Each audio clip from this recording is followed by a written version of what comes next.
2005 Holden Commodore. Power steering pump.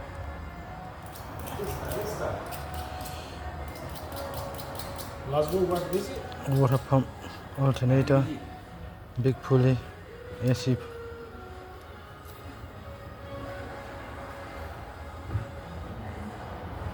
This is the tensioner. Every car is different. This is the tensioner, which you use to release the belt or to put back the belt. This is where you have to put the socket, ratchet and socket here.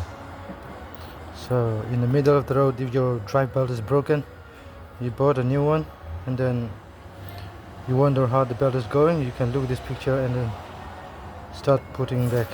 You can copy this picture here for 2005 Holden Commodore V6 drive belt diagram. I hope this might help someone. Thank you.